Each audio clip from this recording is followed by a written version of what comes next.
agama itu berkali-kali ngendikan. Pertama jadi orang soleh syaratnya apa? Mahabbatus sholihin, mencintai orang soleh. Ya tentu mimbainihim wa fi muqaddimihim wa fi imamihim mahabbatu Rasulillah sallallahu alaihi wasallam. Tentu mencintai orang soleh ya tentu sangat, terutama ketuanya lah, imamnya. Tapi kalau Rasulullah itu kan keduren. Kalau lah rapati setuju nak sampean langsung Rasulullah. Karena keduren. Iya jajal ke bayangno seneng Nabi, pokoknya seneng Nabi langsungan loh maksudnya. Kan butuh penjelasan. Lalu seneng di bab apa? Makanya tetap harus ada tahapannya ulama dulu. Maksudnya ya mesti seneng Nabi, itu mesti. Tapi ada apa? Tahapannya. Karena kalau kamu muni langsung seneng Nabi, problemnya adalah riwayat yang kamu terima itu apa? Dan kadang itu riwayat yang tidak benar.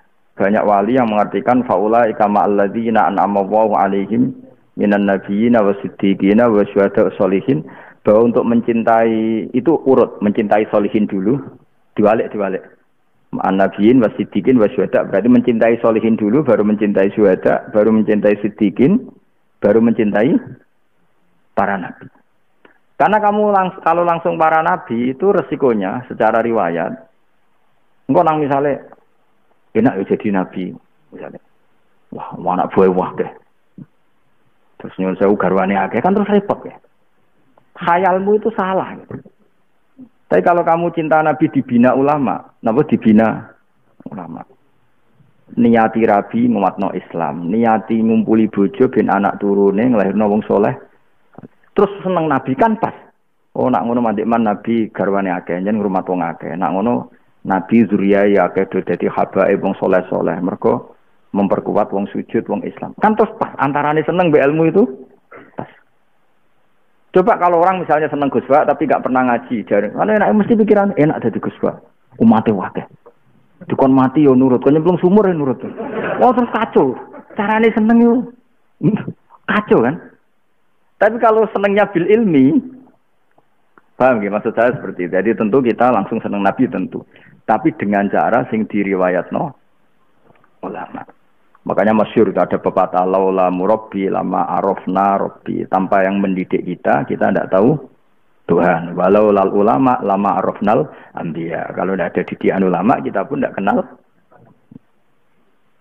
Coba orang-orang yang ngaku nabi palsu itu kan gara-gara korban riwayat. Nabi nak untuk wahyu iku dhewean ning guwa. Wong mun taut-tautkan diri ning guwa. Bareng gremeng-gremeng krungu apa terus dekne metu ngaku nabi. Coba kalau senangnya dipandu ulama. Nabi Muhammad itu nabi akhir zaman, ra bakal ana nabi neh. Dadi dia wis menutup khayal kemungkinan dia jadi nabi. Makanya menurut saya ngaji ulama itu wajib berdoain karena itu cara kita untuk mencintai nabi secara benar. Nah, makanya saya tadi bilang, gue langsung mencintai nabi kaifiyah maksudnya. Tentu kita semua mencintai nabi, tapi kaifiyahnya nunggu yang ditentukan ulama. Kalau mencintai Nabi pasti semua orang Islam pasti mencintai Rasulullah. Tapi jangan dengan cara yang kamu dengar-dengar dari riwayat yang salah. Makanya masyhur itu kan perdebatannya Abi Sufyan sama Sayyid Abbas. Ketika Rasulullah Fatu Mekah, kowe ora ngarah krungu tarikh iki tak jamin. Kowe iki ning kitab gedhi ora. Menawa ya tau krungu tapi radong. Kita ngenyek sampean. Dosa aku ngenyek ambek ganjaran kumulang iku jak ganjar kumulang ora usah mbok tiru. Ben ganjaranku ora kakean ora usah mbok tiru. Ben kowe yo di ganjaran maksudnya ganjaran ngaji mek ganjaran dinya. Sana kira itu sebenarnya untuk aku ning akhirat kan lumayan dia hak tuntut. Tapi kan aku sekali balas terus ra imbang gitu. Aneh-aneh. Harus ini tersinggungan kok cawe itu biasa wae maksudnya. Kanjeng Nabi niku Fatu Mekah niku kan membawa pasukan besar. Pengikut besar. Saya ulang lagi, pasukan besar, pengikut besar. Abi Sufyan itu barusan masuk Islam atau mau mendekati masuk Islam. Dia presiden Mekah. Terus Nabi ku ya unik, maturnya tentang Sayyid Abbas. Sayyid Abbas sudah Islam terpelajar, Abai Abdullah bin Abbas. Paman Abi Sufyan nanti ajak di tal ini, di gunung ini, supaya dia tahu pasukan saya. Jadi Nabi itu sofos. Nabi juga memperlihatkan kalau pasukannya kuat. Ada kafilah pertama dipimpin sahabat ini, kafilah itu terus ini kados peleton. Peleton ini dipimpin ini, peleton ini dipimpin. Terakhir ada peleton terbesar yang dipimpin langsung Rasulullah SAW. Ketika setiap lewat, Abi Sufyan komentarnya ini. Qad balagha mulka ibni akhika. Cek hebate kerajaane ponakanmu. Wah, Sayyid Abbas tersinggung. Hadhihi an-nubuwah ngawur bocah ora pahaman. Iku nubuwah. Jadi artinya gini, orang lain akan melihat Nabi kalau enggak diilmoni enak jadi Muhammad, wong anak buahe akeh.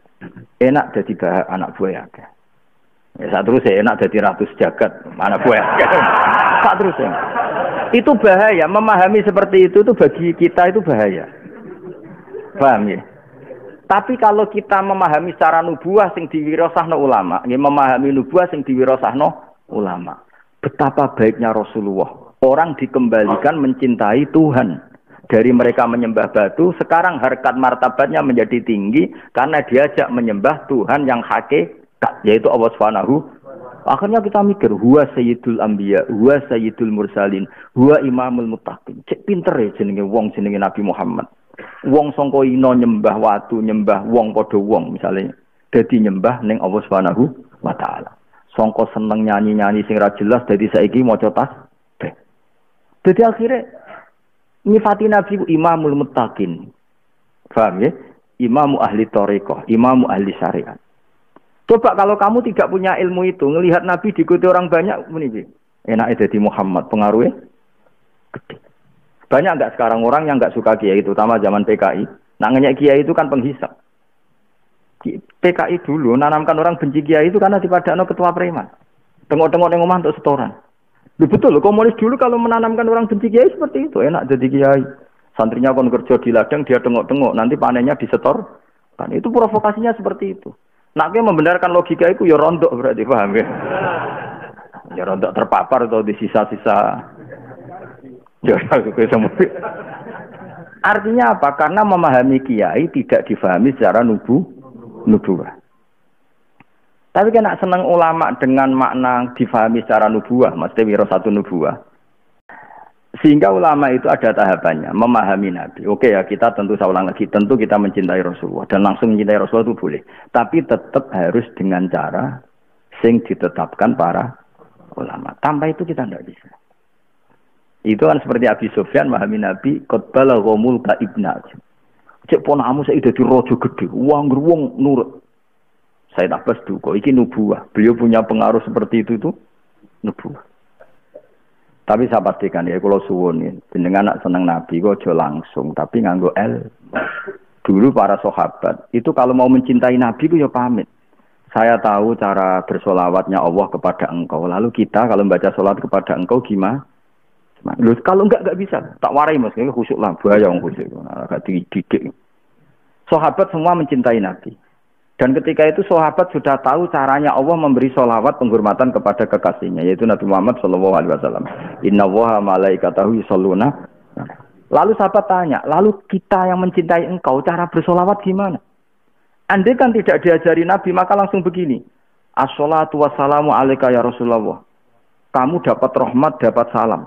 Pertanyaannya, lho ke di otoritas apa? Kok ujuk-ujuk di sholawat bekana kanjeng Nabi? Wong kira mlebu neraka wis apik kok. Tapi diwarai Nabi, qulu Allahumma sholli ala Muhammad wa ala ali Muhammad. Kamu mengatakan Allahumma, berarti apa? Kita diajari Nabi, kamu itu tidak punya apa-apa. Kalau kamu hormat saya, otoritas itu kembalikan ke Allah. Saya ulang lagi ya, kita ini dibanding Nabi kan tidak punya apa-apa. Kan nggak mungkin cara mencintai kita kepada Nabi, kita memberikan yang milik kita kepada Nabi. Loh, kita di depan Nabi itu tidak siapa, nggak kelasnya. Kebaikan kita nggak ada kelasnya. Tapi kita ingin memberi sesuatu kepada Nabi. Tapi kita tidak punya apa-apa. Coba kalau nggak ditanyakan dulu, kan mesti kita akan ngomong segala kebaikan saya mau tak kasihkan Nabi. Lu itu di kebaikan nopo. Maka terus diwari Nabi qulu Allahumma sholli ala Muhammad. Memang riwayatnya ala Muhammad sih. Terus kita cara etika nambahin apa? Sayyidina. Jenenge Ruhin ya Ruhin, ra ono Pak Ruhin. Cuma tanggane pantes tuwa diundang Pak. Ngono kok diperdebatno. Mesti ae lahire jenenge Ruhin, kok sing rada takzim muni Syekh. Nah, sing sedengan yang muni Pak.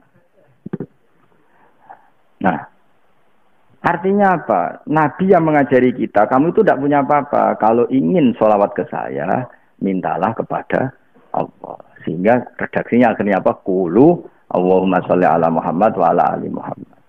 Nah, kenapa ada wa ali Muhammad? Rasa kita sebagai orang seperti itu. Misalnya saya dicintai orang. Sering dikai duit Ruhin misalnya. Tapi Ruhin roh anak kula Hasan gak tau ngekei duit. Tentu saya kan iskal. Wong seneng aku ora seneng anak.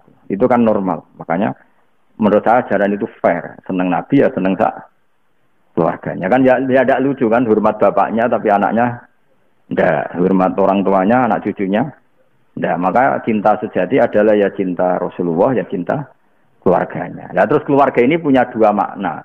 Ada keluarga karena gen, yaitu para habaib.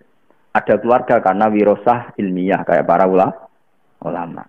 Makanya Nabi nak ngendikan itu dua kali. Kullu nasabin wasababin mungkotiun yaumal qiyamah illa nasabi wasababi. Semua nasab, dan baik nasab gen maupun nasab sebab, itu nanti terputus. Kecuali yang terhubung nasabku, yaitu misalnya para habaib. Dan yang terhubung sababku, yaitu para ulama.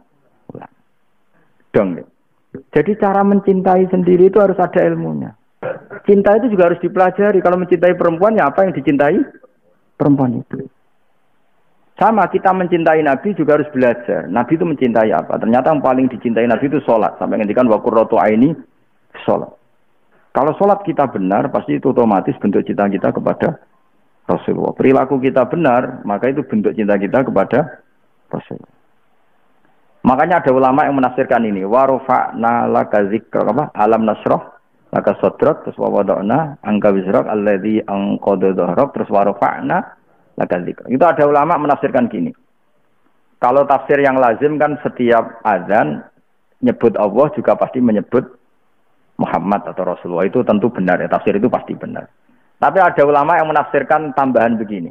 Itu masih gak keren, karena kita ingatnya Nabi berpaketan dengan Allah itu pas azan sama pas sholat atau pas apalah. Jumlahnya terbatas. Tapi yang dimaksud warufa'na laka dzikrak adalah tidak ada seorang mukmin pun yang melakukan kebenaran kecuali saat ingat Allah juga ingat Rasulullah. Misalnya saya berbuat baik sama yatim piatu atau berbuat baik sama santri. Pikiran saya pertama apa? Berbuat baik sama yatim itu perintahnya Allah. Pikiran kedua apa? Seperti dawai Nabi ana wa kafilul yatim kahataini fil jannah. Artinya enggak mungkin seorang mukmin nyebut Allah kemudian dia tidak ingat Nabi. Paham ya? Ketika aku apik mbek Mustafa misalnya, mesti kan mergo ngapiki santri ku apik. Jare sapa? Dawai Kanjeng. Tapi ya harus diteruskan. Lalu kamu tahu kalau itu dawai Nabi? Jare ulama.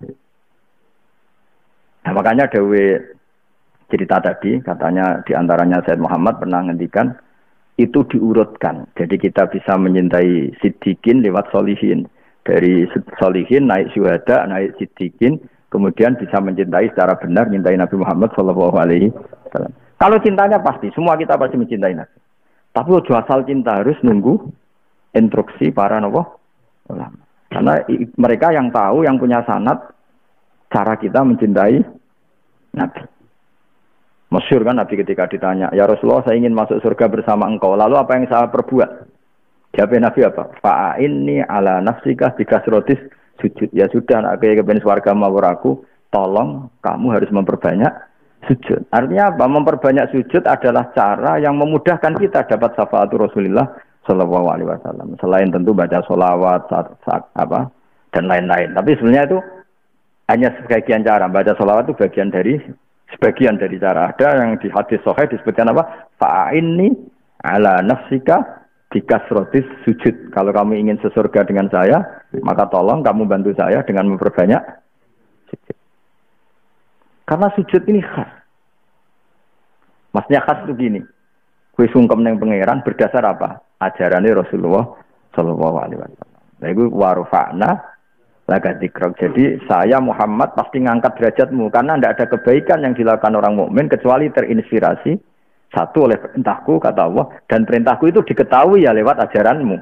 Itu jenis apa? Warufa'na laka dzikrok. Jadi tidak usah nunggu karena pas azan. Kalau itu kan jumlahnya terbatas.